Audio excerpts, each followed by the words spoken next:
Hello and welcome to the Women in Tech video series from the New Hampshire Tech Alliance.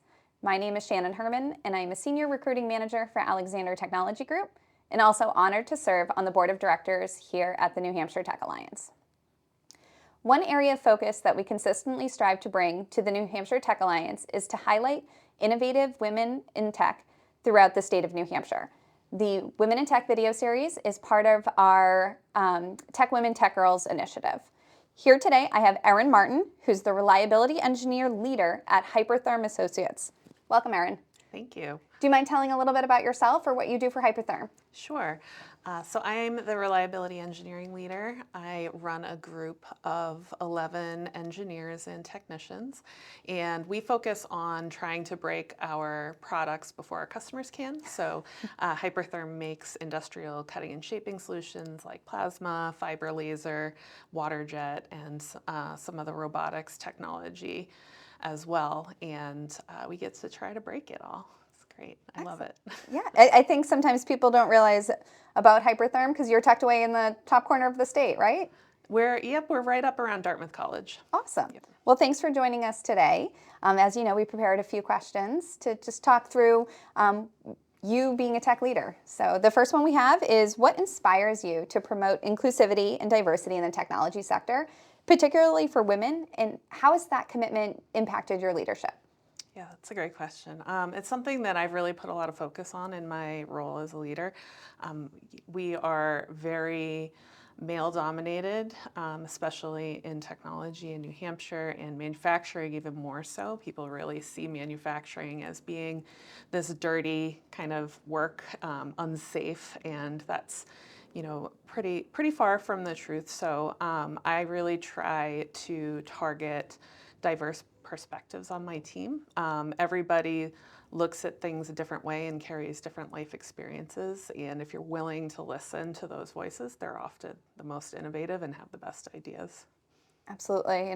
Enough diversity, enough people's eyes looking at a product or a process, you're going to have a more successful outcome, right? Right, absolutely. And our customers don't use our products the same way. And so that really helps to consider different ways that people might use and view your product. Absolutely. And for those that haven't been to Hypertherm before, your facility is amazing and not dirty at all. Probably one of the coolest technology companies I've seen in recent time, and you should be very impressed by what you have going on up there. Yeah, thank you. Now, as far as, kind of your career and where you've gone through, the different steps, is there anything looking back that you'd be able to say to your younger self, like key lessons that you've learned through your career that maybe if you went back, you'd love to tell your former self and share that? Oh gosh, so many. I think the biggest one would really be, and I still have to remind myself of this daily, is that don't listen to the imposter syndrome. I'm just constantly looking at people around me and thinking to myself, gosh, they really seem like they know what they're doing and what they're talking about, and why would anyone want to hear what I have to say? And in reality, I've worked just as hard or harder than a lot of those people, and so I really need to remind myself that still on a daily basis. And then the other thing is really just continue to push myself outside of my comfort zone. There are things that I'm not naturally inclined to doing. This is a great example of that. And the only way to get better at them is to just continue to force yourself to do those uncomfortable things in practice. I think that you hit on such an important point. If you're stagnant, you're not growing, you're not learning, you're not being true to your best self. So, sometimes it is a little scary out there. So thank you for being brave today. Yeah, thank you. Thank you for giving me the opportunity. Oh, you're welcome. And again, it's just a reminder to our audience that, you do have to be brave, you have to be bold, and that's when, exciting things will happen. So thank you. And then the last question I'm going to have for you is, you're a leader, you share with me your mom, you've got a lot of busy demands. How do you balance your life? Yeah. I wish I could say it's easy, but I think the most important thing is to find or build yourself an environment where that is valued. So You don't want to be the leader that is coming in at 7 o'clock in the morning and you're there until 7, 8 o'clock at night every day.